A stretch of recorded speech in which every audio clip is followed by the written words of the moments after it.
سڵاوێکی تایبەتی بۆ بەڕێز کاک ئیبراهیمی عەلیزادە کە دعوەتی ئێمەی قبوڵ کردووە و بۆ ئەم بەرنامە. ئەمە من چەند خاڵ بە کورتی باسکەم چون کەوتینە دواوە. دومین بەرنامەی هاوبەش و مشتەرەکی رادیۆ دیالۆگ و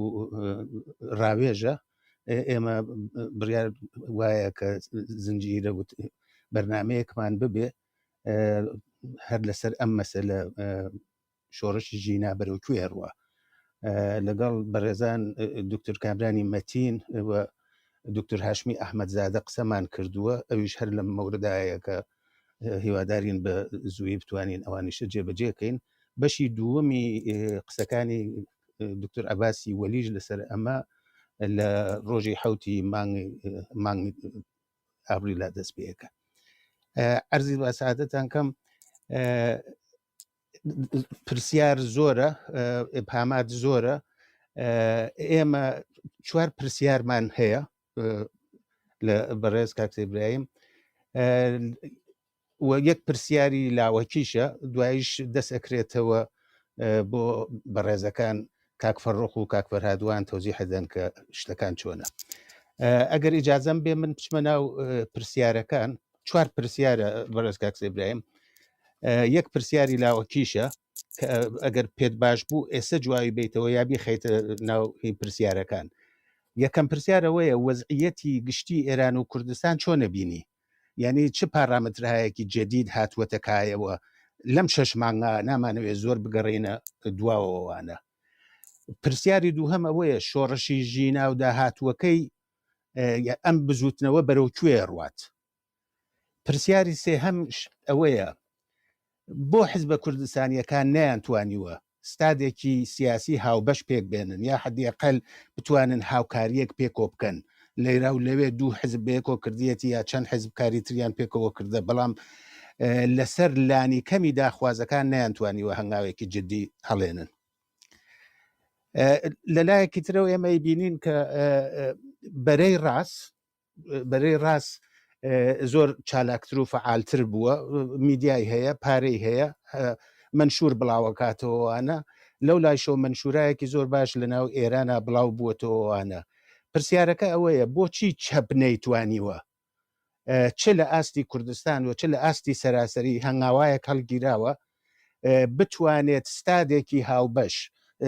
شوێنێک کە بتوانن پێکەوە کارکەن بە وجود بێرن، هەنگاوایەک هەڵگیراوە شخصیەتایە کەسانێ جەریاناتێک پێکۆ کارەکەن، بەڵام هەمومان نەزانین گشتگیر نییە، بەش بەشە، کۆکۆیە، کۆمەڵ کۆمەڵە بەجیا ئەو کارە ئاکرێوانە. ئێوە بفەرمونون ئەم ئەگەر بتوانن جواوی ئەم پرسیارانەی ئێمە بنۆ دواتریش لە بەڕێزەکان داواکەینە و بەشدار بوونە بەڕێزانەی کە ئەگەر پرسیارێکیان هەیە لە 3 دقیقا پێشکەشی بکەن. سپاس دەکەم بەڕێز کاک ئیبراهیم. ئەرزسلام هەیە لە خزمەت هەموو بەشدار بووان. ئەمەدوارم کە بتوانم لەو ماوەیەدا کە هاوڕێیان دیاریان کردو بتوانم جوابی ئەو پرسیارانە وەلەو بە کورتیش بۆ بدەمەوە. ئەڵبەتە دەزانم پرسیارەکان زۆرن و بەحسەکەش زۆر ئاڵۆزە، یعنی بەحسێکی ئاسان نییە و بە هەر حاڵ ئێمە شەبێ وەختەکەی هەمومانیش مەحدودە، دەبێت لەو چوارچێوەدا بیگونجێنین. ئەگەر ئەم ڕۆژ نەکرا یا لەو نۆبەی ئەوەڵەشدا نەکرا لە فرسەتی دیکەدا ئەو پرسیارانە مهمن، دەبێت وەڵام وەربگرنەوە حتمەن. بۆیە من پێش هەموو شتێک قسەکانم بە ناوی ژینا و بە ناوی زیاتر لە 600 گیان بەخت کردووی کە گۆڵی ژیانیان بەدەستی ڕژێمێکی جەلاد و سەفاک مەعسوومانە پەرپەر بوو، بە ناوی ئەوە قسەکانم دەست پێ دەکەم. ئەو پارامترانەی کە ڕاهنماییمان دەکەن بۆەوەی کە بزانین وەزعی سیاسی ئێران چۆنە زۆرن، بەڵام من چەند دانەیەکیان دەنیشان دەکەم کە پێم وایە کە ئەوانە کۆمەکمان دەکەن بۆەوەی کە بچینە ناو جەرگەی بەحسەکەەوە و ناوەڕۆکی وەزعیەتی سیاسی ئێستا بناسین. پێش هەموو شتێک وەزعیەتی خودی ڕێژیمی جمهوری ئیسلامیە. ڕێژیمی جمهوری ئیسلامی لە چ مۆقعیەتێکدایە؟ دەزانن کە جمهوری ئیسلامی لەو وەختەوە کە هاتوۆتە سەرکار، هەر لەو ڕۆژەی کە هەر لە ڕۆژانی ساڵی ئەوەڵ و دووەمیەوە تا بە ئەمڕۆ بەردەوام لەسەرەوەی دەسەڵات لێی هەڵوەریوە. تر بني سەدر قوتبزادە دوای ئەوانی دیکە بە شوێنیدا ئەحمەدی خومینی ڕەفسەنجانی موسەوی کەڕوبی ئەخیرەن بەر ڕوحانی ڕازینی لاریجانی هەموو ئەوانە ینی ئەوەی کە ماوەتەوە کە وەکو میوەیە کە فقط هەستەکەی مابێتەوە ناوکەکەی مابێتەوە لەو حەدەدا ئەو ناوکە تا ئێستا خۆی پاراستووە و ئەوە ئێستا حاکمیەتی ئێران دەکات و بەردەوام لەواقعدا ڕوت و قوت و عریان ئێستا کەوتۆتە بەردەستمان ئەوەی کە دەیبینین هەیە یعنی بەباشی و بە ئاسانی قابلی شناساییە شاید ئەگەر وەختێک مەسەلەن ئەنواع ئیسلاح تەڵەبی حکوومەتی بوو جناها و گرایشای زۆر بوو دڵواپرسان و نیگەرانان و چێوچێ ئەو وەختە تۆزێک قەزێکە ئاڵۆز با بەڵام ئێستا زۆر وازەحە کە چێ ئەمە نوکتەیەکە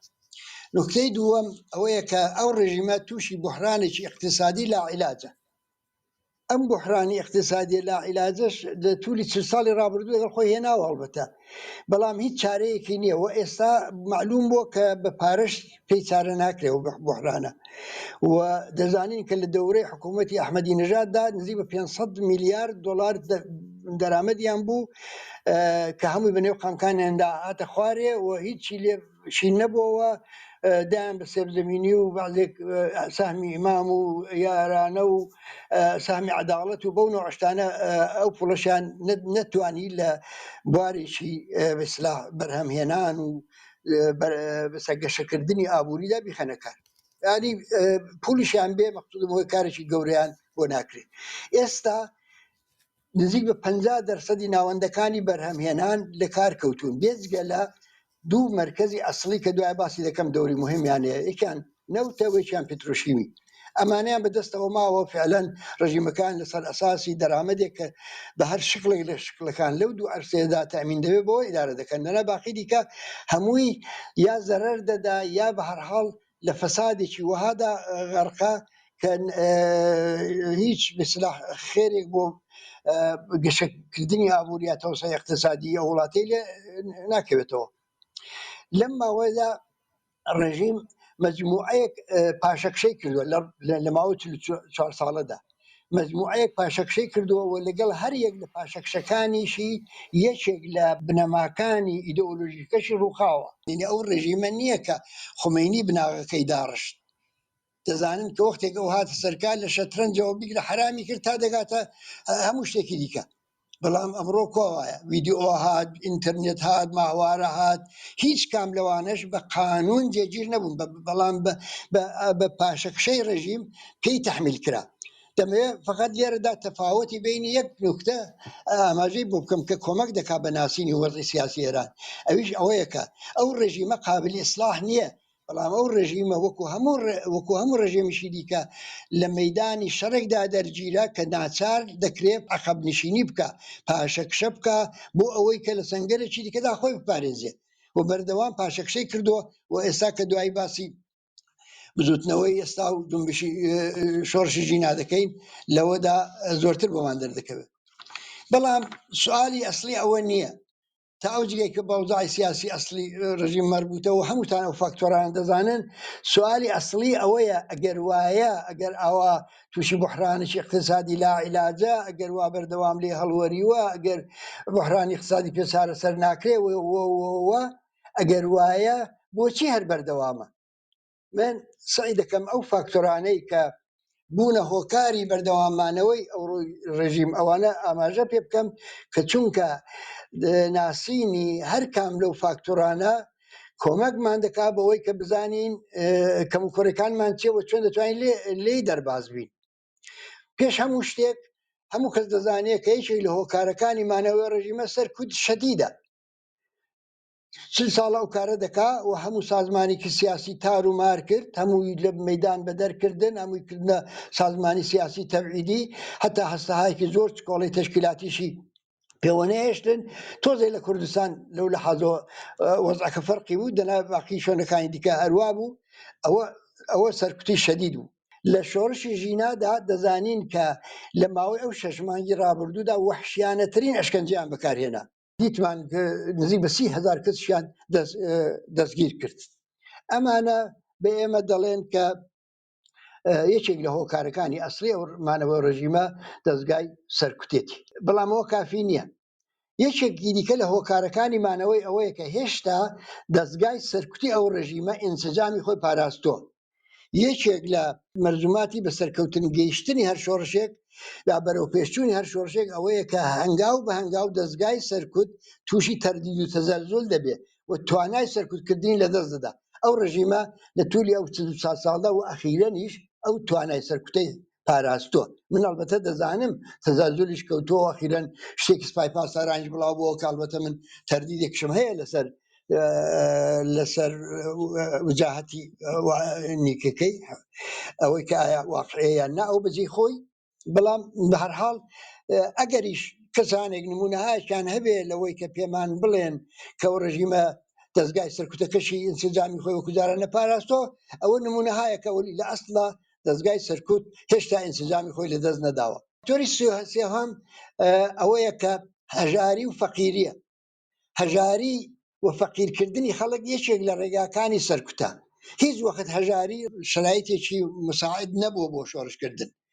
و ڕژیمی جمهوری ئیسلامی ئاگاهانە خەڵک هەژار دەکا فەقیریان دەکا بۆ ئەوەی کە محتاجی دەستی بن، وامیان پێدەدا، یارانەیان پێدەدا، سامی مامیان پێدەدا، سێبزەمینی بڵاو دەکاتەوە. هەموو ئەوانە بۆ ئەوەی کە خەڵکی وڵاتێک خوازەڵۆک باربێنێ و هەمیشە چاوی لە دەستی ڕژیم بێ بۆ ئەوەی کە نانێکی مەمرە و مەژی بێتە سفرەوە. ئەوە واقعاً ڕەوشێکی زۆر کارای سەرکوتە، بە تایبەت لەم ساڵانەی دوایدا زۆر بە وردی بەکارهێنناوە. من نمونەم دیوە خەڵک چۆتە کەسی بەسەن چۆتە لای کۆمیتەی ئیمدادی ئیمام خانەوادەیەک بۆ کوتێتێک 5 سەرخێزانی بەوەندە پارێک کە پێمان دەدەن بەڕێ ناچین، پێیان کتۆ کوانە ئێوە ڕاز دەکەن، بەڕاستی بەوە بەڕێ ناچین. ئەوە ئێستا ئەوە مەسەلەن 50,000 تومانم بۆ زیاد کردی، بەڵام هەوڵ دەدەم بۆ مانجی ئایندە بۆتان زیاد کەم دەزانم مانجی ئایندە دەچێتەوە تۆزێکیکەی پێدەدا. بەردەوام خەڵکیان بەو جۆرە لە مەسەلەی یارانە و سوبسید و سەهمی مام و هەموو ئەوانە ئەو فێڵانیان بەکارهێنا وام و هەموو ئەوانە، یعنی خەڵکیان یعنی هەژاری و فەقیریان کردە یەکێک لە ئامرازەکانی سەرکوت. مەسەلەن بۆ نمونە دەڵێم ئێستا فەرزکە دەڵێن بە ئێمە بۆچی کرێکارانی ئەتساب ناکەن؟ ئەخە کرێکارمان بگرێ ئەوە 5 ڕۆژ 6 ڕۆژ 10 ڕۆژمانی گەر ئەگە حقوقی پێنەدەن منداڵەکەی لە برسان دەمرێ. چ بکایەنی مەجبورە بچێت سەرکار، ئیجازەی داوە سندوقی ئەتساب پێک بێ، ئیجازەی داوە سندیکایەکی بەهێز پێک بێ بۆ ئەوەی کە بتوانێت مەسەن پیشگیری کرێکارانی ئەتسابی بکە. ئێمە لەو ماوەیەدا لە کوردستان دەگەڵ ئەو مشکلە بەرەوڕوو بووین، خەڵکی دوکان و بازار پێیان دەکوتین، بارها پەیامیان دەدارێت کاکە ئێمە توانمان لێبرا ڕاستە قسە ئێوە بۆ ئێمە حجەتە بە قسەتان دەکەین، بەڵام ئێوەش ئاگاتان لە ئێمە بێ هەموو ڕۆژە ناتوانین دوکان و بازار داخین، هەموو کلێت دوکانمان بۆ نادرێت. دەمەوێت بڵام ئەوە یەکێک لە هۆکارەکانە. جاوانە هەمووی نەتیجەگیری مشخصی لێ دەکرێت لە کاتی خۆیدا دەتوانین قسەی لێ بکەین. فاکتۆری دیکە کە جمهوری ئیسلامی کەڵکی لێوەرگتۆ بۆ بەردەوامانەوەی خۆی مەسەلەی ترسە لە شۆڕش. دەزانی تەبەقات و ئەقشاری دارا یا ئەوەی کە بە هەرحاڵ نانێکیان هەیە نانێک هەیە لە سفرەیاندا و بە هەرحاڵ نیگەرانی بەڕێچوون و ژیانی ئەوان لەوانەوە بگرە تا تەبەقاتی دارا و تەبەقاتی سەرمایەدار و سەرەوە. ئەمانیان لە شۆڕش ترساندۆ پیان وتون، ئەنی ئەویان بردوۆتە مەغزیانەوە کە ئەگەر هۆشتان نەبێ ئەوەی کە هەشتانە لە دەست دەچێت. نمونەشیان زۆرە، ئەوە عێراقەوە ئاوای لە هااد، ئەوە لیبی، ئەوە یەمەن، ئەوە هەموو جگای، ئەوە ئەفغانستان، ئەوە چوو ئەگە شۆڕشتان دەوێ ئەوەیە بۆ خەڵکی فەقیر و هەژار و کرێکار و زەحمەت کێش و ئانێکە هیچیان نیە لە دەستی بدەن، ئەوە ترسێک ناخاتە دڵیانەوە. بەڵام توودەیەکی وەسیعی تەبەقەی متەوەسط و تەبەقاتی دارا و هەموو ئەوانە لە ئینقلاب ئەترسێن، لە ئینقلاب ترساندویانن. و ئەوە مەسەلەن بۆ نمونە حتا دەتوانم بۆ میسال بڵێم کودتای سیسی لە میسر بۆچی سەریگرت لە حاڵێکدا ئیخوان و مسلمین بە هێزێکی زۆر شەوە توانی بووی سەرکەوتن بەدەست بێنێ، هەم سەرکەوتن لە مەیدانی شۆڕشدا، هەم سەرکەوتن لە مەیدانی هەڵبژاردندا. بەڵام ترس لەو ڕووداوەی کە لە لیبی ڕوویدا، لیبی ترسێکی وای بردە ناو دڵی خەڵکی میسرەوە کە بەشێکی بەرچاو لە خەڵکی میسر ئەوەی کە بە هەرحاڵ شتێکیان هەبوو غەیری زنجیری دەست و پێیان لە دەستی بدەن ئەوانە هەمووی لە شۆڕش کشانەوە ڕزایەتیاندا بە کودتای سیسی ئەوەیە کە ئەگەر مەسەلەن ئێمە ئێستا قسە لەوە دەکەین کە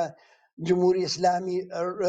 تەنانەت نوێنەرایەتی تەبەقەکەی خۆشی ناکا یعنی ئێستا تەبەقەی سەرمایه‌داری ئێرانیش هیچ خێر و بێرێک لە جمهوری ئیسلامیدا شک ناوە ئەگەر جمهوری ئیسلامی تەنیا ئومێدێک کە بە جمهوری ئیسلامی هەیبووە هەیەتی ئەوەیە کە ممکنە پێشی شۆڕشێکی دژی سەرمایه‌داری بۆ بگرێت ئەوەش دەزانێت ئەو استعدادە و توانایشی نییە وەختی نیشانەیەکی لۆنێ تەرەفداری لێ ناکە بەڵام دەترسێ وەحشەتی هەیە لەو بارودۆخەی کە لە ڕێدایە و طبقەی متوسطی ئێران و ئەو طبقەیە کە نانێکی هەیە بیخوا بە هەر حاڵ ژیانێکی هەیە بۆ زۆریش مشکلی جارێ حجاب و ئەو مەسائلی فەرهەنگی و ئانش بە زۆری لە جۆرەکان بە کۆمەکی تەکنۆلۆژی و یا بەهەڵ ژێر بەژێر و ئانە چارەسەر دەکات خۆی تۆزە تەسکین دەدا ئەو توانیوانە بەسلا ئەوانە لە بە دەرەجەیەکی زۆر خەڵکی فەقیر و هەژار جیاکەنەوە لە ماوەی ئەو دەورەیەدا کە دەیانکوت ئەخشاری خاکستەری بە ئیسلاح نین لەگەڵ ئەو جۆنبشە لەو ماوەیەدا تەبەقەی کارگەر هەر خەریکی ئەتساب و مانگرتن و ئەو شتانەی ڕۆژانەی خۆی بوو مطالبات هەموو لەسەر جێی خۆیان بوون بەڵام ئەوانەی کە تەوەقوع دەکرا بێنە مەیدان ئەو بازاڕیان و ئەو تەبەقەی متەوەسطە بوو کە گلەیمان لیان بوو گلەیان لیان بوو بۆ دیار نین ئەوانە واقعان دەترسان لە عەواقیبی کارێک کە ئەگەر ممکن بوو دەستی بدەنێ بێتە ڕێیانەوە ئەمەش دلیلشکەیمانەوەی ئێمە دلیلێکی دیکەی وەزعیەتی خودی جنبشەکانە نەبوونی سازمان و ڕەهبەری ئەو تەرۆزۆی لەسەر ناسێ بۆ وازەحەیە تشکیلاتی سیاسیان هەموو تارومار کرد سازمانهای مەدەنیان نیانهێش بە شێوەیەکی بەرچاو و بەهێز شکل بگرن و ئەوانش ناتوانێت ڕەهبەری یەکگرتی خۆیان پێک بێنن و لە نەتیجەدا جنبشایە کە بەرپابوون بێ سازمان و بێ ڕەهبەری بوون هەر لە سەرتاوە تا ئێستا خاڵێکی دیکە ئەوەیە کە کولەن جمهوری ئیسلامی توانیوێتی بەسلاح لە رابطە دەگەڵ ڕۆژاوادا مانۆڕهایەکی دیپلۆماتیکی سەرکەوتوانە بدە هێشتا ئەو تەسەورەی زیندوو ڕاگرتووە کە مانەوەی جمهوری ئیسلامی زۆرتر بە قازانجی غەربە توانیوێتی لە سەرڕای ئەوەی کە دەگەڵ چین رابطەی هەیە دەگەڵ رووسیە رابطەی هەیە ئەو هەموو جوێنش بە غەرب دەدا ئەو هەمووش پێ لەسەر مەنافعیاندا دەنێ و مەنافعی لە منطقە خستوتە خەتەرەوە بەڵام ئەوە تەمەشای پرۆسەی بەرجام و پرۆسەی ئەو مەسلح مراودات و مناسباتەی کە لە توولی ئەم ماوە توولانیەدا ئەو ڕژیمە دەگەڵ غەرب بوویەتی ئەوە تەمەشای ئەوە بکەن بۆتان معلوم دەبێت کە جمهوری ئیسلامی توانیوێتی ئەو مانۆڕانە بە سەرکەوتنێکی نسبیەوە تا ئێرە بێنێەوە تا ئێستاش غەرب ساغ نەبووتەوە لەسەر ئەوەی کە گۆیا جمهوری ئیسلامی چۆتە ناو بەرەیەکی دیکەوە چۆتە ناو بەرەی چین رووسیە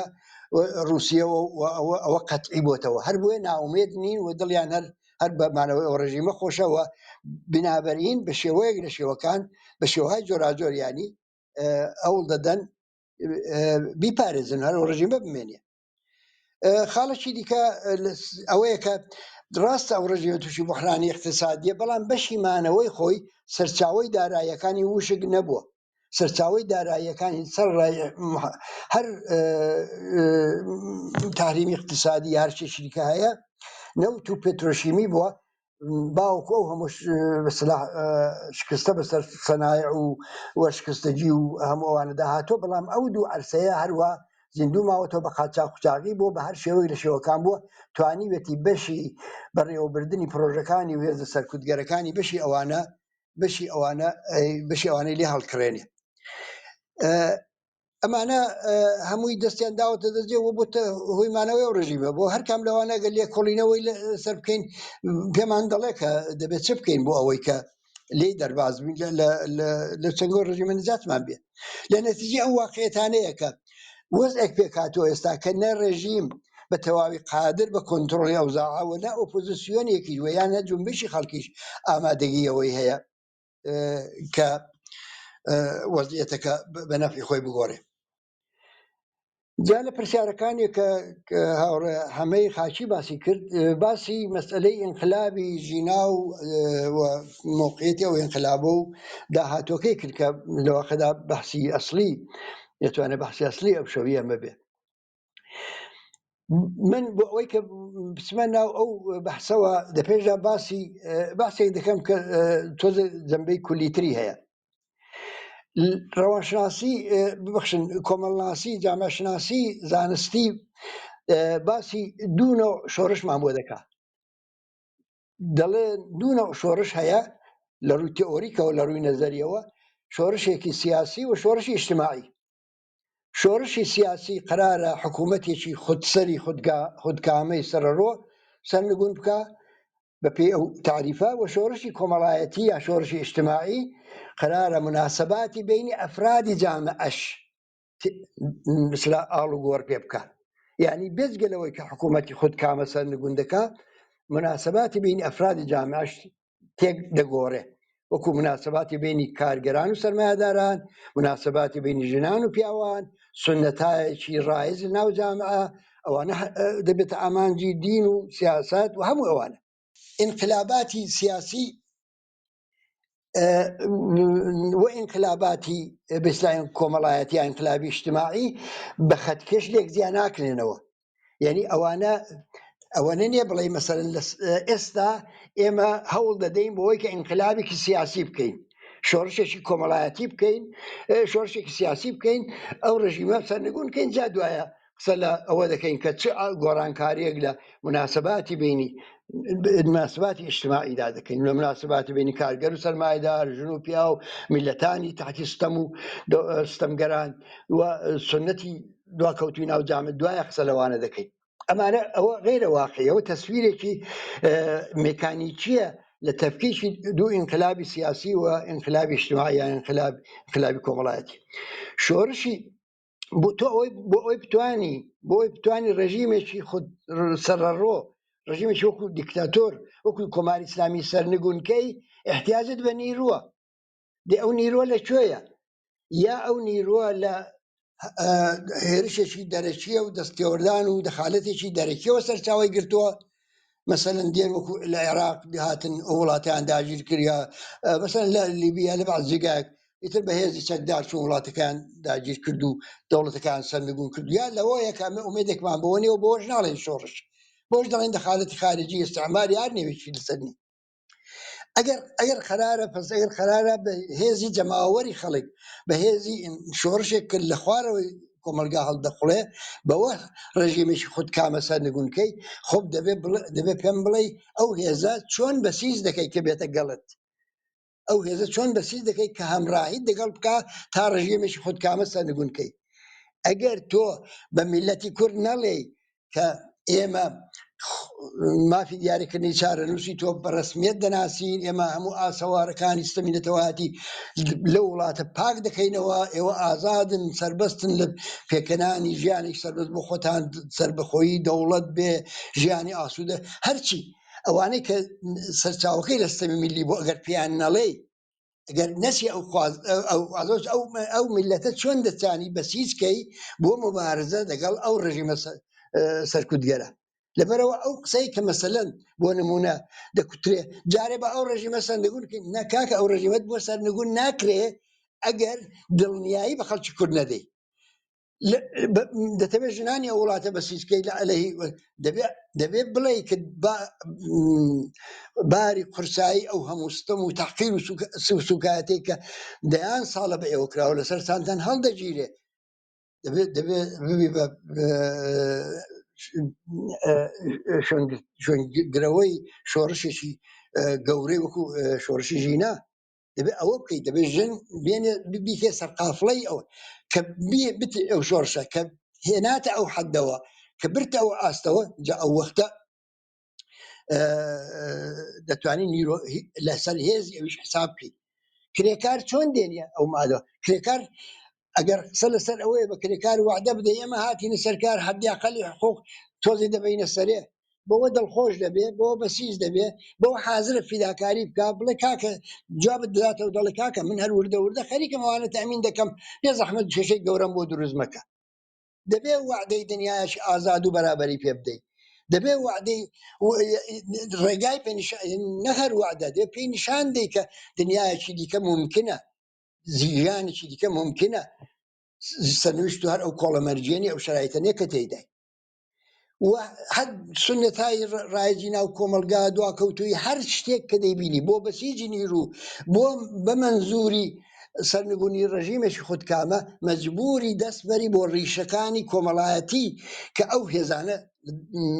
هەڵدەخرێنێ و دەهێندانێتە مەیدان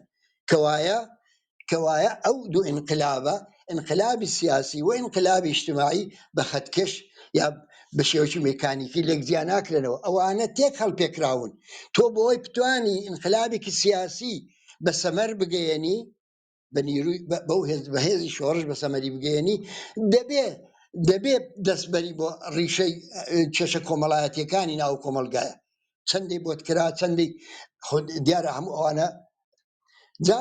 لێرەدا قسە لەسەر ئەوەیە کە ئەمە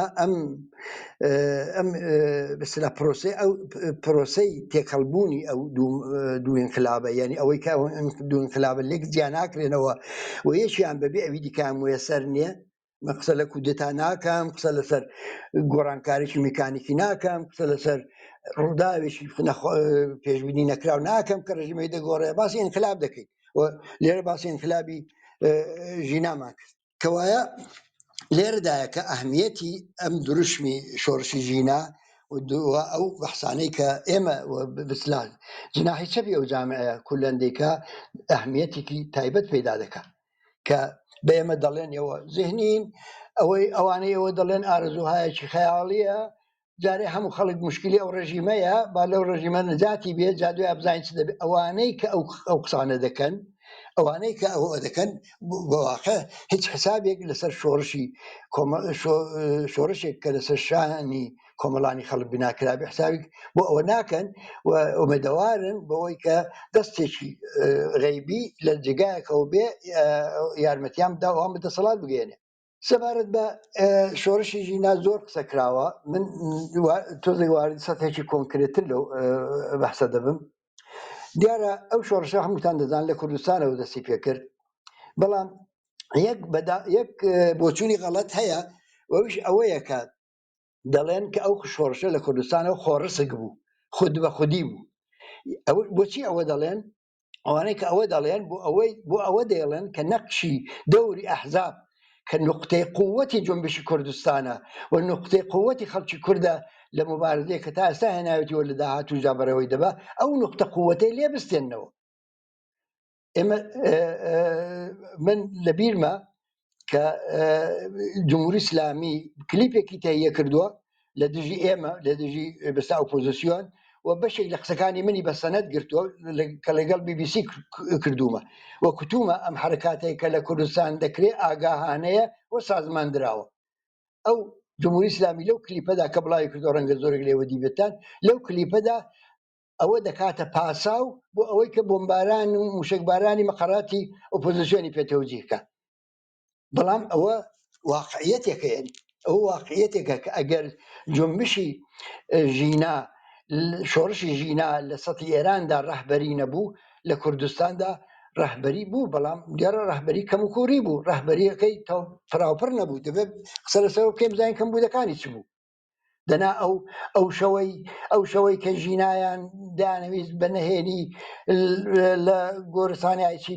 ئەسپەردە بکەن ئەو ڕۆژەی کە خەڵکی شاری سەقس هەمووی هاندرا و هەستا چۆسەر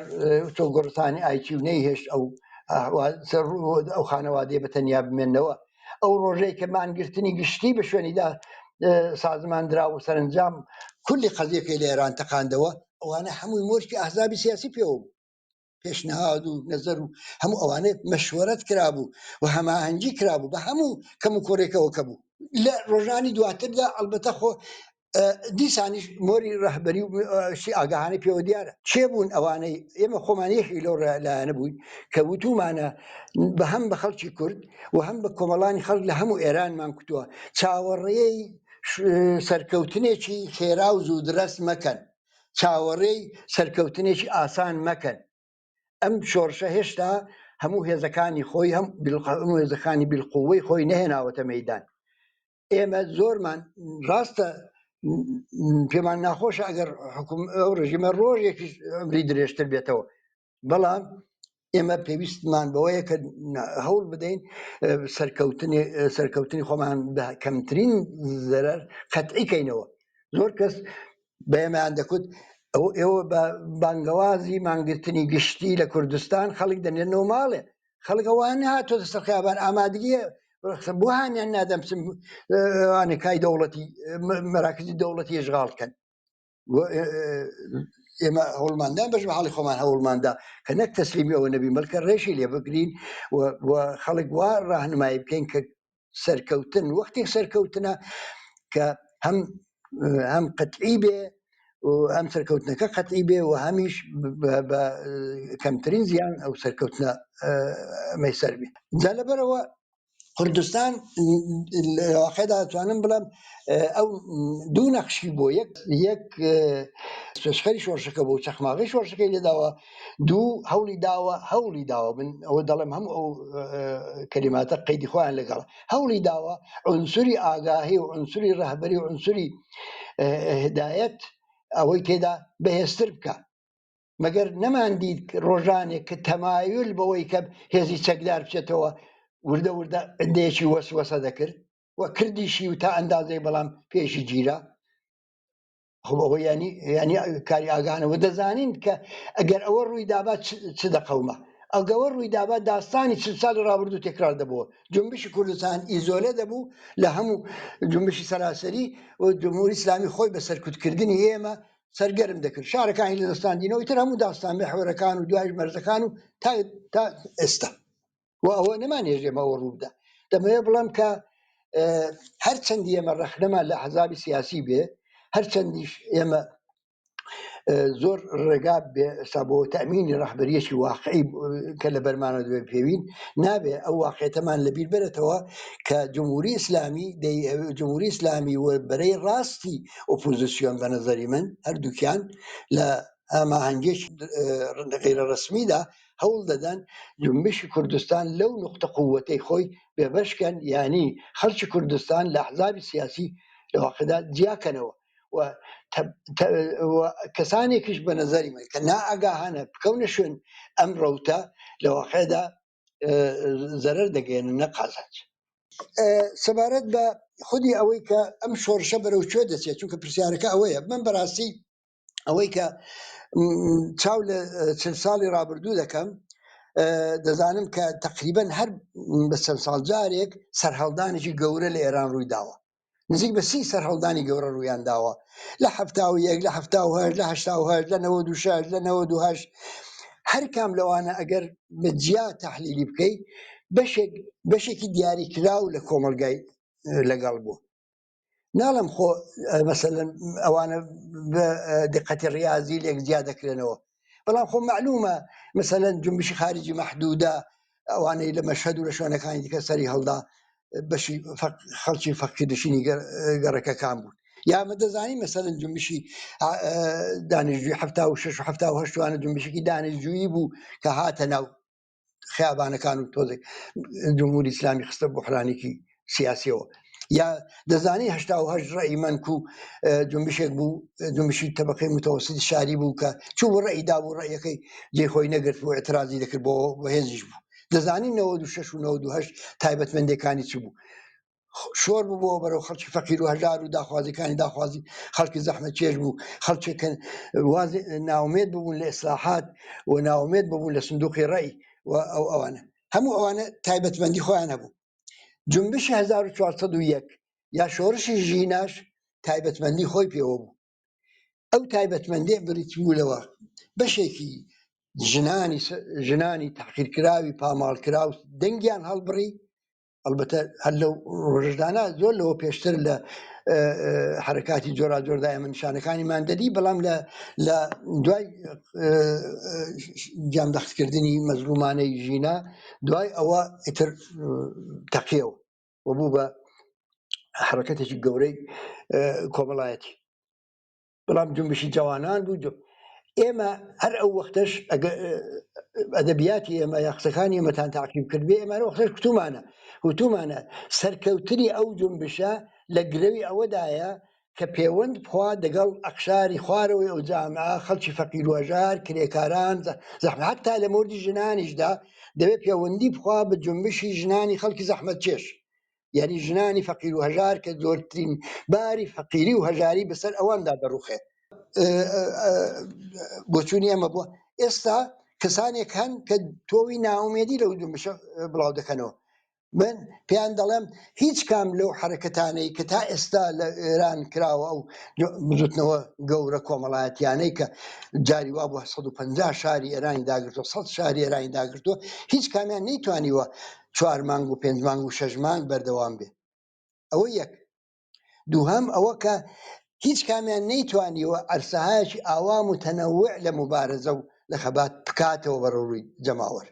هەموو لە شعار نووسی و دیوار نووسیەوە بگرە تاوەکو منداڵانی ئەو کارانەی کە نەوجوانانی لە مەدرسەکان دەیان کرد تا تەولیداتێکی بەلێشاوی هونەری وەچی کەوایە ئێستا بەڵێ خەڵک لە خاندانێ بەڵام ئەو جوانانە لەو حەدەدا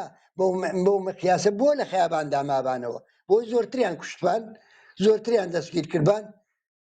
ئەمە زۆر سیاسەتێکی ژیرانەیە کە ئەگەر وایە پشوویەک بدەن تا شرایطێکی اجتماعی شرایطێکی سیاسی مساعد دەخڵکێت تا ئەو توودەی خەڵکەی کە هێشتا کە هەر بدەلایلی جۆرا هێشتا مەجای ئەویان پەیدا نەکردووە یا توانایی ئەوە لە خۆیان دانەدیوە کە بێنە مەیدان ئەوانە بێنە مەیدان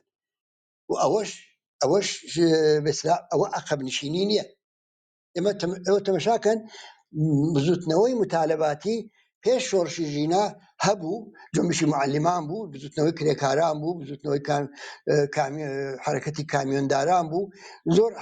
بازنشستەکان بوو ئەنواعی جنبشای متالەباتی لەونەوە بوو بۆ ماوەیەک تەوژمێکی شۆڕش جێرانە ئەوانەی خستە حاشیەوە بەڵام ئێستا ئەوانە دووبارە سەریان بەرز کردوتەوە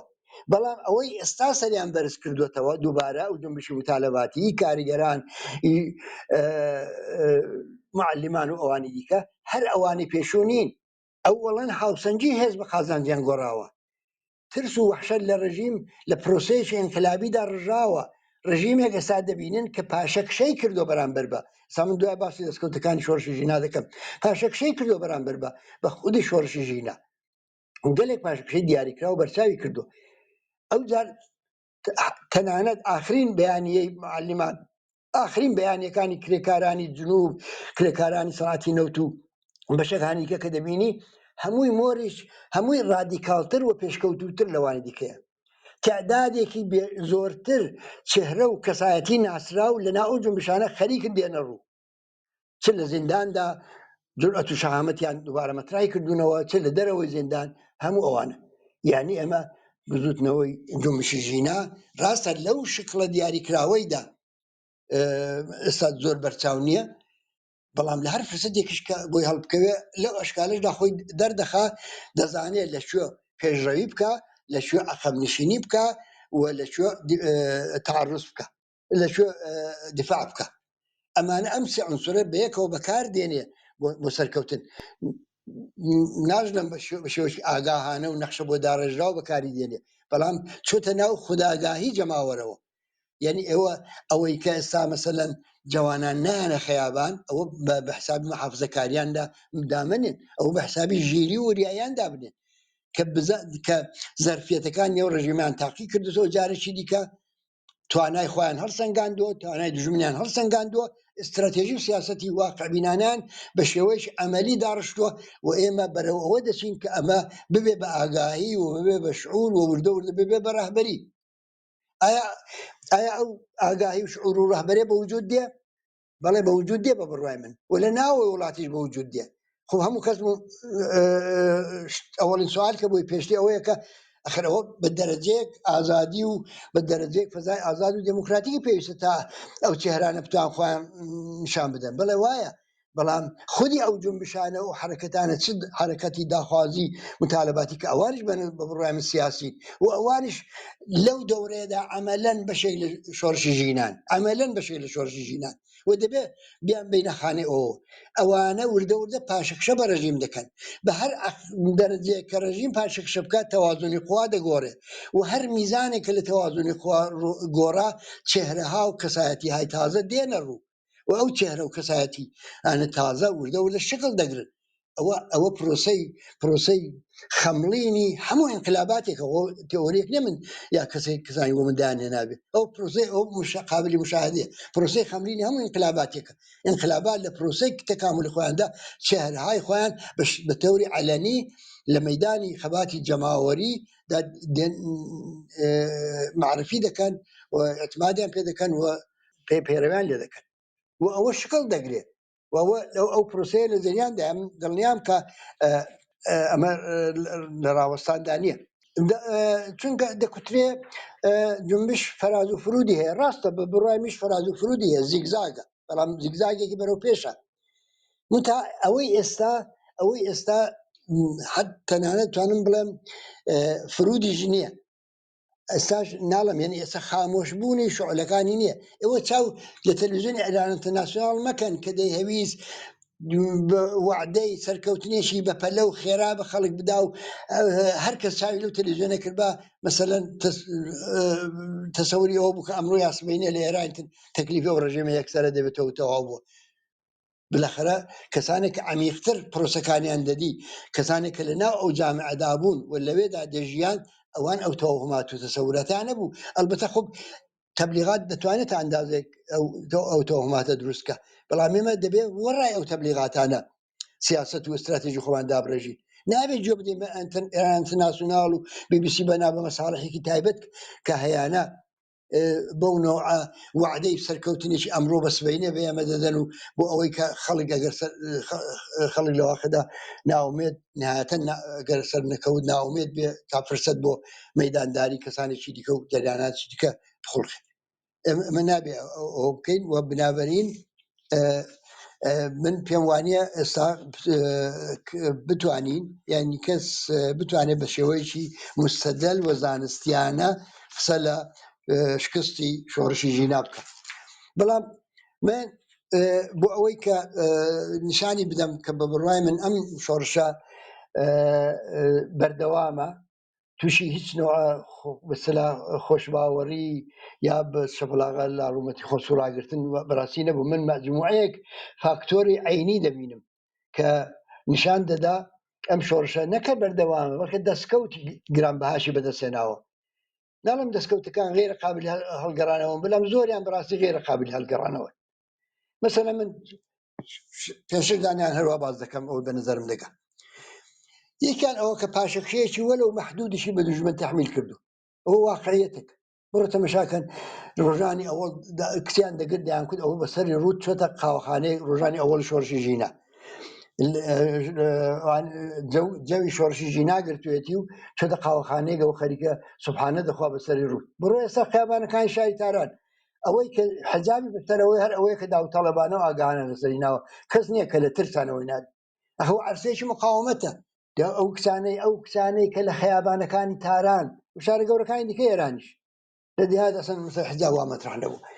لە شارە گەورەکان و لە تاران و شارەکانی گەوران پەچیان لەسەر لاداوە ئەو هەرە کچانن کە هاواری ژن ژیان ئازادیان بەدەم دەکرد ئێستا بە بەدەن دەیکرد بە عەمەل دەیکرد بە عەمەل ئەوە نیشان دەدەن ئەوە قابل ئینکارە کوا گەشتی ڕشاد دەتوانێت ئێستا بکە کوا ئەو تورک تازیانەی کە دەیکرد ئەو ڕمبازیانەی کە دەیکرد بە خیابانەکاندا و پێشی بە جوانان دەگرتووان ئەوە کوا ماوە فزای چۆن قدەمێک لێدەن هەتا ئەگەر قدەمی ئێمە ئیمکانیشمانێ بچن ڤیدیۆکانی کە هەر ئەمڕۆ دووەکە لەسەر یوتیوب هەیە لە خیابانەکانی تاران لە هەتا نەک شمالی تاران کە بڵێیت فەرقیە هەتا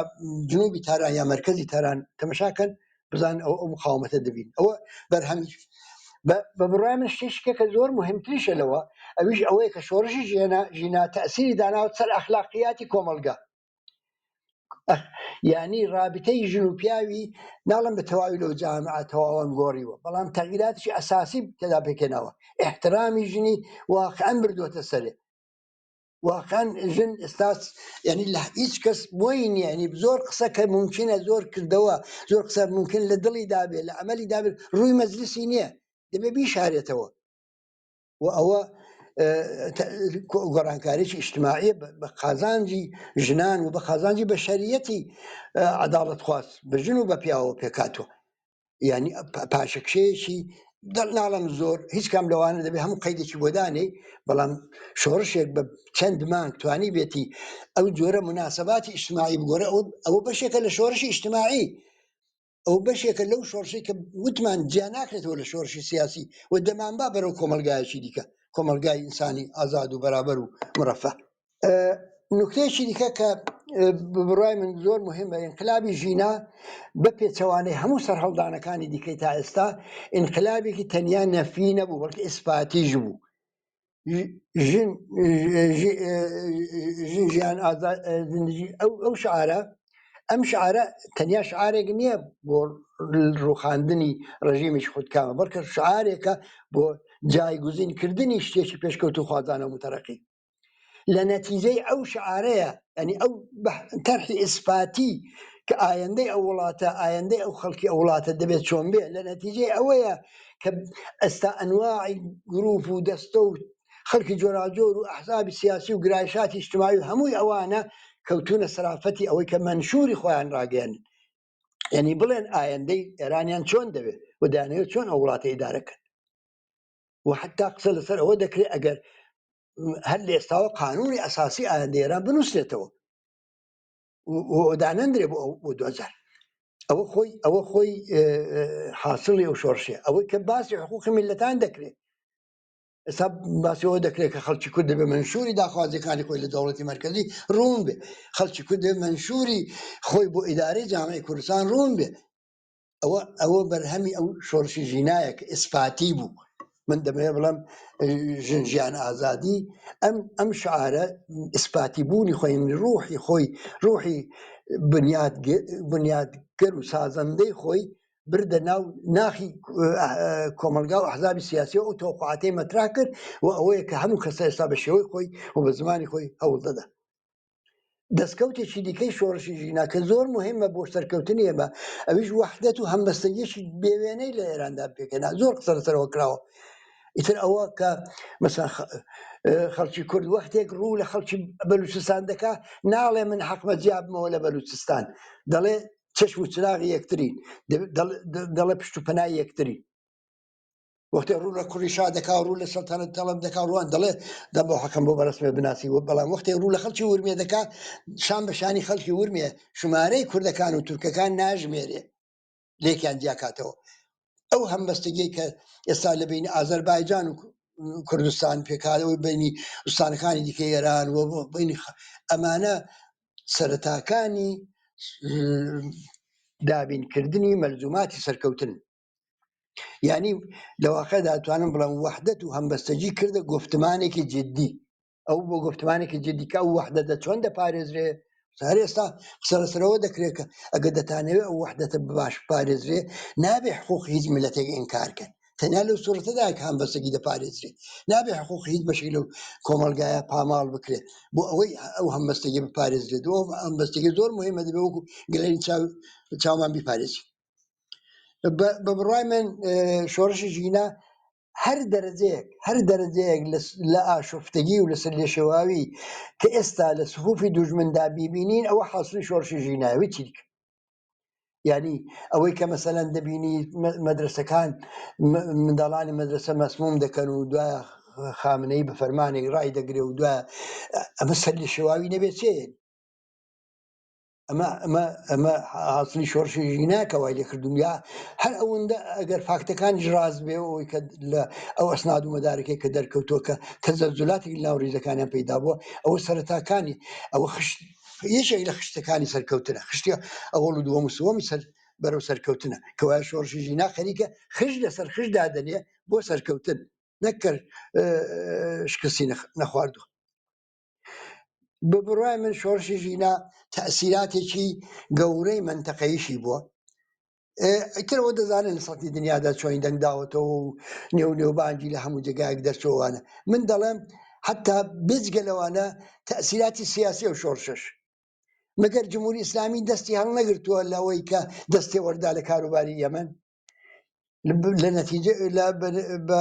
ڕێککەوتنی لەگەڵ عەرەبستانی سعودی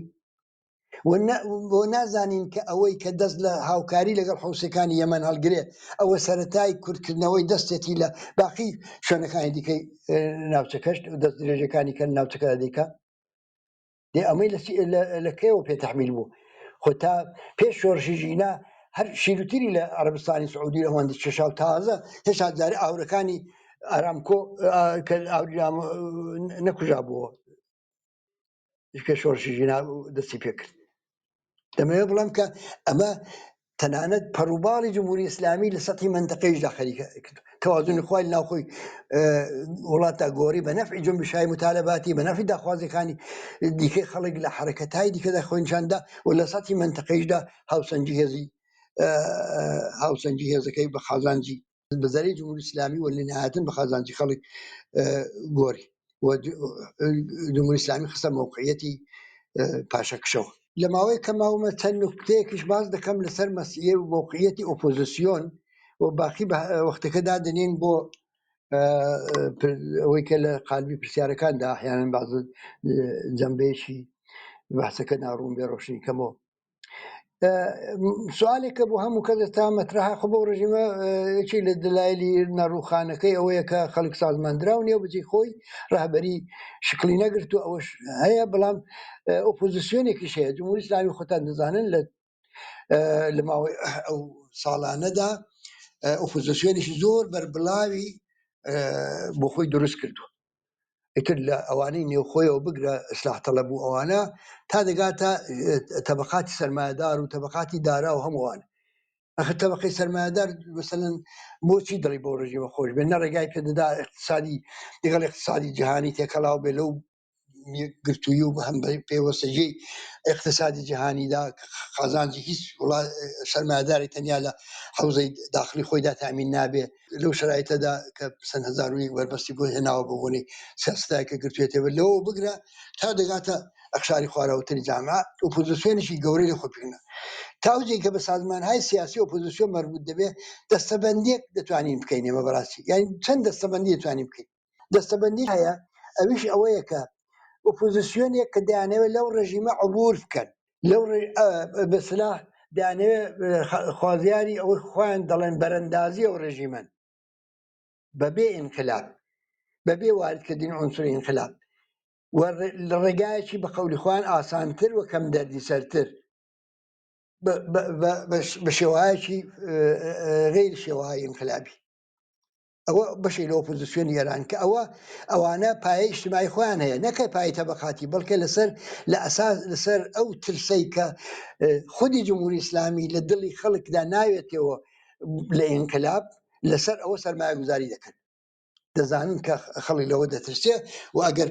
وتیان ئێمە ڕێگایەکمان دیوەتەوە ئەوە ئێتلافێکمان شکل پێداوە و دەچین ڕایزەنی دەکەین لەگەڵ دەوڵەت‌های بەخەولی خۆیان دموکراتیک و خەریکن پشتیوانی دەستەبەر دەکەین و ئەو محاسبەی اقتصادیش خەریکن تونتر دەکەنەوە و ئەوە دەکەن و دەگەڵ جناحایەکیش لە ناوخۆی ڕژیم و دەگەڵ سەرانی ئەرتەش و دەگەڵ کەسانێکی مهمی ناو حکوومەتی رابطەمان گرتووە و ئەوانە خۆ عدەیەکی زۆر دەڵێن بەشکەم لەو ڕێگایە کارێکمان بۆ کرێەوە ڕژیمە بڕۆ خۆ دەزانین ئەوە سەرابە یعنی جگە لەوەی کە چەندێتەوە هەموو دەبێ یان نابێ و دەزانین ئەگەر بوش لە چاڵێکەوە کەوتنە چاڵێکی دیکەیە بۆ جەماوەری خەڵکێک کە قوربانی دەدەن گیانفیدایی دەکەن بۆ ژیانیان بگۆڕن. ئۆپۆزیسیۆنێکی دیکەش هەیە کە دەستەیەکی دیکەیان کە دەیانەوێت ماشینی دەوڵەتی تێک بشکێنن یعنی ئەم دەوڵەتە بە سوپایەوە بە ئەرتەشەوە بە سیستمی ئیداریەوە بە دەستگاهای ئەمنیەتیەوە هەمووی هەڵوەشێنن. خۆ بەوە دەزانن کە ئەمە بێ ئینقلاب ناکرێت و ئیتر پرۆسە ئینقلابیش ئەوانەیە کە قسەمان لێ کرد لەسەری ناچن. بەڵام من دەمەوێت تۆ زیاتر لەسەر ئەو دەستەی ئەوەڵە بچم کە ئەوانەی خوازیاری گوزاری موسالەمەتە ئامیز و بە قەولی خۆیان مدیریەت کراون ئەوانە دەیانەوێت بە هاوکاری دەوڵەتانی غەربی و بەڕێگایکی بە نظری خوان ئاسانتر ئەهدافەکان کە لابردنی ئەو ڕژیمە بێ و کەنار لەدەنی ئەو ڕژیمە بێ ئەوە تامین بکەن. ئەمانە چەند دەستن بەڕاستی دەستەیەکیان ئەوانن کە هێستا لە نێو حکوومەتە ماون ئیسلاح تەڵەبانی حکوومەتی لە موسەوی و ئەوانە بر کە بەیانیاندا تا دەرەجەی خاتەمی و ئەو کەسانی چیتکەش ئەوانە هەم پێگەی اجتماعیان هەیە لە ناوەوە پێگەی اجتماعی هەموو کەسانی کە سەرکەوتنیی ئاسان بێدەردی سەر و بە دوور لە ئینقلابیان دەوێت چونکە ئینقلاب لە نزلانەوە معادلی نائەمنی معادلی کوشتار معادلی شتی خراپە لە زیانیاندا ئەوان ئەو پای اجتماعی لێوان دەبێتەوە تشکیلاتیان هەیە یعنی ئەو شەبکەیەکی ئیداری وەسی کە وەختی خۆیان لە دەسەڵاتدا بوون ئێستا زۆریان هەر سەر بەوان یا لەوان تەغذیە دەکەن یا ئومێدیان بە ئەوان ئەو شەبکەی ئیداری لەوانەیە بەڵام لە نێو دەستگاهی ئەمنیەتیژە ئێستا تۆزەی پایگا ئەویان ماوە ئەمانە و بەشێکیش دیکەش کەسانێکی دیکەش لە دەرەوەی ئەوانە دانەوێت لە ڕێگای ڕفراندۆمەوە بساو ڕژیمە بگۆڕن خۆ من دەڵێم لە ڕێگای ڕفراندۆمەوە ڕژیمە دەگۆڕن لە هەر ڕێگای خۆی دەگۆڕن پێیان بەڵاو ڕفراندۆمە چێ دەیکا ئەو ڕفراندۆمە چێ سازمانی دەدا ئایا هەر ئەو ڕژیمە سازمانی دەدا ئەگەر ئەو ڕژیمە ڕۆیشتۆ و نهادێکی دیکە سازمانی دەدادی ئەو ڕژیمە چۆن دەڕوێنن چۆن دەڕوایەنی ئەوە تەناقوزێکەکە لە هەموو ئەوانەی کە دەیانەوێت لە ڕێگایکی مسالەمە تامیز و لە ڕێ ڕفراندۆمەوە ئەو بکەن و لە واقعدا هەدەفەکە چ ئاگاهانە بێت چ ئاگاهانە هەدەفەکە ئەوەیە کە فعلەن ئەو ڕژیمە لەو خۆناغەدا دەرباسکەن لەو بحرانە ئەو خەڵکە سارکەنەوە لە مبارزەکەیان بە ئومێدێکی واهی فعلەن وعدەیەکی سەرخەرمانیان پێ بدەن تا دوای وەزەکە ئارام بێتەوە خەڵک ممکنە بەکەمتر لەوانش قانع بێ یعنی کەوایە ئەمە هیچ ئەوانی دیکە کە بە ئیسلاح هیوایان بەوەیە کە لە ڕێگایشی ئاسانترەوە بە کۆمەجی غەرب دەوڵەتانی غەربی و کۆمەجی ئەوانە بەسلاح بەدەسەڵات بگەن ئەوانش بە بڕوای من تووشی تەوهمێکن تەوهمێکی زۆر سادە لەوحانن بۆیە دەڵم سادە لەوحانە چونکە هەموو محاسباتێک ئەومان پێ دەڵێن نەکرد محاسبات بەڵکە مشاهدات ئەوەی کە دەیبینین ئەوە دەڵێن کە غەرب و ئەمریکا و دەستگاهانی دەسەڵات و ئەوانە ئێستا تا ئەو لەحزەیەش انتخابی ئەوڵیان خودی ئەو ڕژیمەیە ڕامکردنی خودی ئەو ڕژیمەیە ئەوە تەمەشا بکەن ئەو کارانەی کە دەیکەن بۆ بەرجام و ئەو مناسباتی عەرەبستانی سعودی تەشویق دەکەن عادی بێتەوە و چین کردوێتی ئەمریکاش خۆی تێدا بەشدار دەکات دەڵێ منیش هانم داوە پێم خۆش بوو هەوڵ دەدەن مشکلاتەکە یەکەیەکە بەرتەرە بکەن و ئەوان تا ئێستاشەوە بەڵام لەوە ئەگەر بەوە بۆیان نەگوزارێ ئیسلاح تەڵەبانی حکوومەتی انتخابی دووەمیان ئەوانش پرۆسێکی انتقالی کەم دەریسەرترن بۆ بەرژەوەندی غەرب و ئەمریکا ئەوەش وازەحەیە یعنی هیچ نیشانەیەک نییە کە نیشان بدا کە غەرب بەدیلێکی وەکو ئیسلاح تەڵەبانی حکوومەتی لەبەر وەکو ئیسلاح تەڵەبانی وەکو ئێستا کە زۆرشیش بابی تەبعی ڕۆژاواش دەڵێن و عادیکردنەوە مناسبات و تێغەڵکردنەوەی اقتصادی اقتصاد جیهانی و دوورکەوتنەوە لە دەستەبەندی لەگەڵ چین و رووسیا و هەموو ئەوانش دەڵێن دا ئەگوابێت لەوە باشتر چیان دەوێت کەوایە انتخابی دووەمیشان ئەوانن انتخابی سوم یعنی انتخابی سوم کەی دێتەکایەوە انتخابی سوم وەختێک مەطرح دەبێت کە شۆڕشی ئێران واگەشە بکە کە ناچاریان کە لە موقعێتی وا قەراریان بدا ئەوە هەر عینەن تێکراری سناریۆی زمانی خۆمەینی و هاتنە سەرکاری جمهوری ئیسلامی وەختی شۆڕش خەریک بوو مەوج بە مەوج تۆ پێشێت جەریانی ئیسلامی و جەریانی غێر ئیسلامیشان بەشان یەکتر خیابانەکانیان لە تەسەڕوفدا بوو و ئەوان نیگەران لەوەی کە جریانی غیر ئیسلامی تەفەوق پیدا بکەوە بێتە پێگەیەک بۆ اتحادی شوروی و رووسیا و شوروی دەستیان بە ئاوەکانی گەرمی جنوب ڕابگا و هەموو ئەو نیگەرانیانەی کە هەیە بوو ئەرتەشیان فەورەن بۆ خونسا کردەوە بەبێ نیگەرانی خۆمەینیان لە فلوشاتەوە بە تارێش بە سلامەت لە خیابانەکانی لە فرودگای میهراباد دابزان ئەو هەر عینەن بەڵێ لەو سوورەتەدا ئەگەر ئەو شۆرشە ئەوا گەشە بکە ئەو وەختە دەبێت نیگەرانی ئەو نوع سازشانەش بین و ئەو وەختە ئەلبەتە ڕەهبەری ئەو شۆرشەکە گەیاندوێتی تا ئەو مەرحەلەیە و دەبێت بە وشیاری من ناڵم خەتەر نییە خەتەرە بوو ئەو وەختەش و هیچی لە خەتەراتێکیش کە هەڕەشە دەکا هەر ئەوەیە بەڵام بالاخرە لەو سۆرەتەدایە کە دەتوانن ئەو بکەن. بۆیە من پێم وایە ئەو ئۆپۆزیسیۆنی کە معروفە بە ئۆپۆزیسیۆنی ئێتلافی جۆرجتاون و غەربوو بەشێک لە حزبی کوردستانیشان دەگەڵا ئەوانە نەمەقبوڵێتی ئیجتیماعیان هەیە و نە تەشکیلاتی سیاسیان هەیە لەناوەوە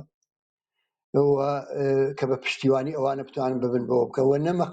و نەمەقبوڵیەتیشان لای غەرب هەیە ئێشتا کەوایە ینی بۆیە دەڵێم سادە لەوحانەیە حساباتیان بەڵام ئەڵبەتە تەلاشەکانیان هەوڵەکانیان قابلی دەرکە بالاخرە هەر گروپێک هەوڵ دەدا بەڵام ئیدعاکانیان لەقەدەر زەرفێتی واقعیەکانیان نییە کاڵایان لەقەدەر باڵایان نییە. لە مەوردی کوردستان سازمانی مجاهدینیش هەیە کە ئەویش لایەنێکی تایبەتە لەو تێپەدا بڕای من ئەوان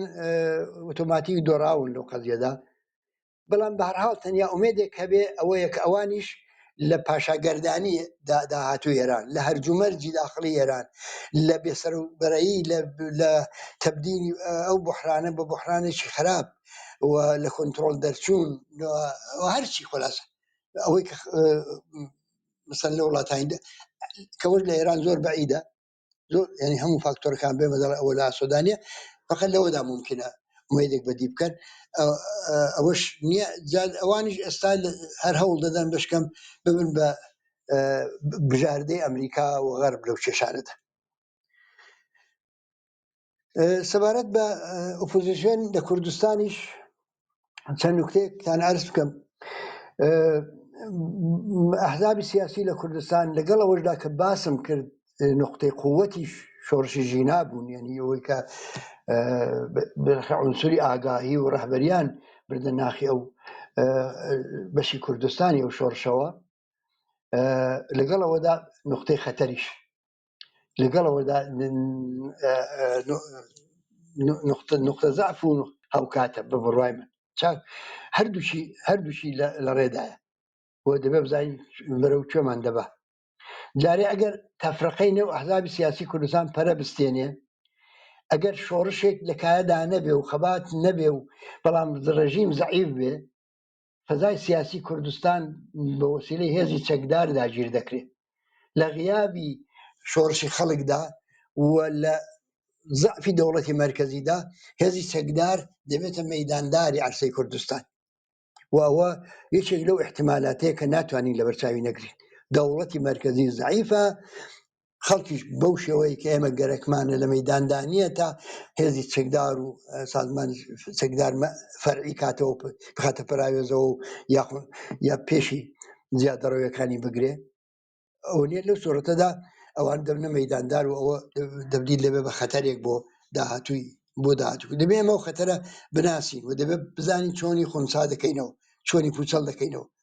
دانیشتن هاوکاریکردن هەماهەنگیکردنی بینی ئەحزابی سیاسی لە کوردستان لە پێناوی دوو هەدەفدایە هەردووشیان مهمن. یەکیان ئەوە کە سەر و دڵخۆشکردنی خەڵک لە ڕەفعی نیگەرانیەکانیان ئومێدەوارکردنیان بە ئایەندە ڕاهنماییکردنیان ڕێگانیشاندانیان تەسیردانانی ئاگاهانە هەموو کارە باشانێک دەتوانی بکە. دووهەمیشیان چۆرکردنەوەی ڕێگای شەڕی ناوخۆ و تێکخەڵچوونی چەکدارانە لە نێوان حزب سیاسەکان. جا کە هاتینە ئەو مەرحەلەیەنی کە هاتینە ئەو مەرحەلەیە کە مەسئلەی خونساکردنەوەی خەتەری چەکداری و تێکخەڵچوونی چەکدارانەی ئەحزابی سیاسی مەترەها ئەو وەختە دەبێ زەرفیەتەکانیان بۆ ئەوە هەڵسەنگێنی چێ چەندە چەکداری هەیە چێ چەندە توانای بەسیجی چەکداری هەیە چێ چەندە چەکی هەیە چێ چەندە پارە و پوڵی پشتیوانی هەیە فارغ لە فاکتۆری خەڵک چێ چەندە پشتیوانی ئەملاو ئەولای لەگەڵا هەموو ئەوانە جا و فاکتۆرانە پێمان دەڵێ مەسەلەن خەتەرەکە چێوە چۆن دەبێت اینجا پێمان دەڵێ کە چەندە عاجلە خونساکردنەوەی ئەو بەشە لە خەتەرش کەوایە دانیشتن هەماهەنگی هاوکاری هەمووانە هەردووکی ئەو هەدەفە تعقیب دەکات بۆ ئێمە لانیکەم وایە ئەوە دوایە لە ئیدامەی بەحسەکەدا حتمەن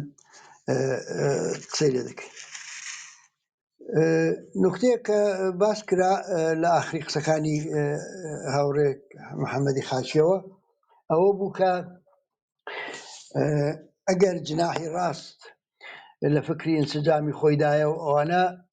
جناحی چەپ بۆ لە فکری وەدانێەوە ئەوەی کە ئەوان دەیکەن جناحی ڕاست دەیکە زۆر تەبیعەیە واقعی و زۆر تەبیعیە و هیچ کەسی ناتوانێت ئیراد بگرێتەوە کە ئەو بۆ هەوڵ دەدەن بۆ بنیادەمەکان یا گروههای سیاسی هاوفکری هاو استراتێژی هاو ئامانجی هاو بەرژەوەندی ئەوانە خۆشە لە چارە یەکتریش دێ خۆ لە دەوریە کۆ دەبنەوە زۆر تەبیعەوە ئەمە ئیرادێکمان لەوە نییە خۆ دەبێ بزانین بارتەقای ئەو لاش یا ساجناحای دیکەش چه دەکەن ئەوەی کە بەرەی چەپ مەربوتە دوو واقعیەتە یەک ئەوە کە محتەوای واقعی شۆڕشێک کە ئێستا لە ئێران لە کادا چەپ بەبێ ئەوەی کە هیچ سازمانێکی چەپ حەقی بێ بتوانێت منتەسەبی بکە بەخۆی جنبشی کاریگەری تاریخەن چەپ بوو تاریخەن لە بەرەی چەپدا بوو ممکنە جناحی ڕاستی وسپێتیان بەهرەبەرداری بکەن بەڵام تاریخەن بنا بە داخوازیەکانی تا بەتایبەت بە شرایەتی کە ئێستا لە ئێران هەیە کە بەبێ دەستبردن بۆ ڕیشە بەبێ دەستبردن بۆ سەرچاوەکانی سەروەت و دەسەڵات بەبێ ئەوە ینی بەبێ استراتێژیەکی چەپ هیچ نانی ناخرێتە سفرەی کرێکارانەوە ئەوە مەسەلەن ئەوە لە مەسەلەی ژندا هەروە چێن ئەوانەی پەیگیرن و مبارزەی ژنان بۆ ئازادی گرێ دەدەنەوە بۆ مبارزەی ژنانی کرێکار و زەحمەتکێش یعنی ئەکسەریەتی میلیۆنی ژنانی ئەو وڵاتە و باقی دروشمەکانی کەشکرد لەو مانگانەی ئەخیدەیتوان ئەکسەری بەناوەڕۆک چەپە کەوایە هێزی چەپ لە فرسەتێکی تاریخی بەهرەمەندە بۆ ئەوەی کە بتوانێت بەو جنبشە وەسڵ بێن و ئەو نامۆبوونەی ئەو تەریکەوتنەوەی غیرە تەبیعیە و نیشان دەدا کە لە جێگایەک لە کارەکە ئشکالی هەیە ئەو شکالە لە کوێدایە ئەو شکالە بە بڕوای من هەڵدەگەڕێتەوە سەر هەم ئەوزاعی سیاسی ئێران لە 40 ساڵی ڕابردوو هەم کێشە و گرفتەکانی ناوخۆی حزبە سیاسەکان هەم ئارایشی چەپی جیهانی و موقعیەتی هێزی چەپ و سۆسیالی لە ئاسی جیهانیدا و ئەو زەربانەی کە خواردی اتحادی شوروی ڕووخا ئەوەیە لە چین دەیبینین بەناوی سۆسیالیزم و کۆمۆنیزم و دەرخواردی خەڵکی دەدەن و لە شوێنەکانی دیکە هەروە هەمووی ئەوانە دەستیان داوەتە دەست یەک و موقعیەتێکی نامساعدیان بۆ سازمانهای سیاسی چەپ خۆڵخاندووە لە وەختێکدا کە شرایەتی ئیجتیماعی بۆ ڕشت و گەشەکردنی ئەو جەریانەتە فراهەمترە و زمینی ئیجتیماعی بەهێزیان هەیە ئەو تەناقوزە چۆن بەرتەرەف دەکرێت خب ئەوەی تا ئێستا ئێمەنی وەکو کاری چکۆڵە نەگوە کاری گەورە وەکو کاری چکۆڵە پێمان شکات بێ و کەوت کردومانە ئەوەیە کە بابی دیالۆگ بکرێتەوە لە بینی گروههای جۆراجۆردا بەڵام هاوڕێیانی خۆشەویست ئەمەش کارێکی ئاسان نییە ئێمە هەمومان ینی یا خۆمان لە شرایەتی غیرە دموکراتیکی وەکو جامعەی ئێراندا هاتووین یا بە دلیلی مەشغەڵەکانمان زۆر تحتی تاسیری ئەو فەزایێنێنی شەرق تەسیری فەزایەکەین لە شەرقەیە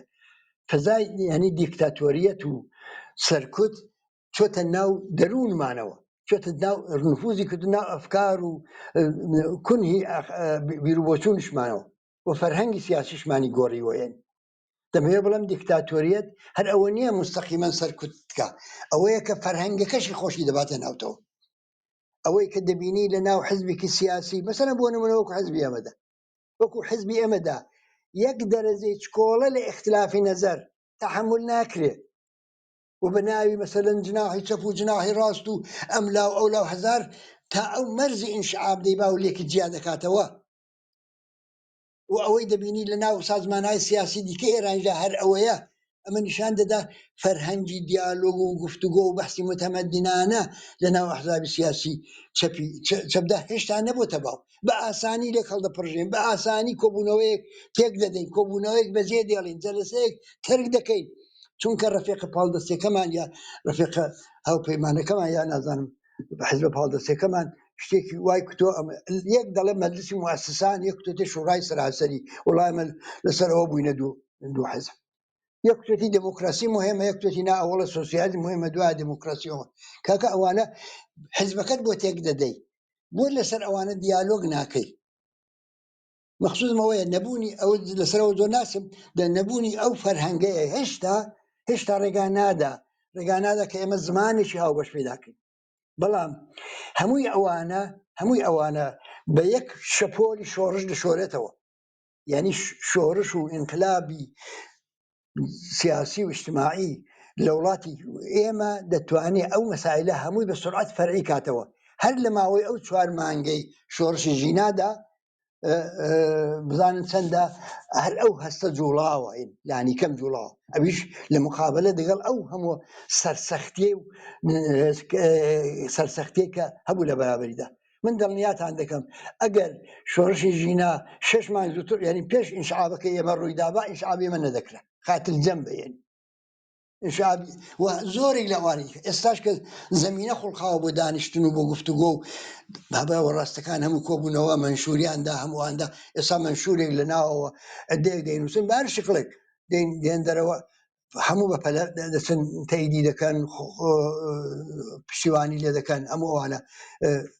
ئێمەش کردمان خەڵکی کردێک ئەمە فەزای دروست کردووە. من دەڵێم نابێ ئەو فەزا وجودی ئەو فەزایە دەستی کەم بگرین. ئەو ئینقلابە هێشتا بەداخەوە لەگەڵ ئەو هەموو کارە عەزیمەش کە من شماردم ژە 6 خاڵدا کردوویەتی هێشتا نەیتوانیوە لە سەدی ئەو مەوانعی کە ئەو سەرسەختەیە کە لە بەرابەریدایە عبور بکە، بەڵام نهایەتەن عبور دەکات. ئێمە لە بیرمانە ئێمە لە کۆنگرەی ئەوڵی کۆمەڵە 11 کەس بووین، 11 کادر بووین. لە کۆنگرە هاتینە دەرێ لە فاصلەی مانجێکدا بووین بە چەند هەزار کەس لە فاصلەی مانجێکدا. ئەویش تازە بەو بەحسانش کە بوومانم خست دەزانێ مەسەلەن ناکۆچی تێدا بوو، ناتەوایی تێدا بوو، خلافی نەزەری تا بوو هەمووانە، بەڵام لە یەک شتدام ئەوە بووین ئەویش ئەوەکە ئەمە دەبێت ئەم شۆڕشە بەرەو سەرکەوتن بەرین، دەبێت بەشداری تا بکەین، دەبێت هەرچی بە ئیلزاماتێکە و شۆڕشە لە بەردەماندا نێ بەوە جواب دێنەوە. سازمانی چریکای فیدایی 25 کادریان مابوو وەختی واردین قیامی 22 بەهمەند بوون بە 25 کادرەوە لە فاصلەی چەند مانگ کەمتر لە چەند مانگدا 2 مانگ 3 مانگدا هەروە پەیکار هەروە بوون بە وەزنەیەکی مهم لە سەتی ئێراندا. لەبەرەوە نابێت ناومێد بین لەوەی کە ئەو وەزعیەتێکی ئێستا هەیە کە زۆر نامەطلوبە، ئەوە چارەنووسی چارە هەڵنەگەری ئێمە نیە. سەبارەت بە مەسائلی کە زۆر هەیە لەو بارەوە من دەتوانم قسەی لەسەر بکەم، بەڵام چونکە وەختێکە بۆ منیان دانابوو ئێستا تەقریبەنەوە بوو بە سەعاتێک تەواو بۆ من نامەوێت لەوە زۆرتر وەختی جەلسەکە بگرم. دای دەنێم ئەگەر پرسیارێک بوو لە ئیدامەی بەحسەکەدا وەڵایم پێ بدەمەوە. زۆر سپاس بۆ ئەوەی کە بە حوسەلە گوێتاندا قسەکانم ماندوو نەبن.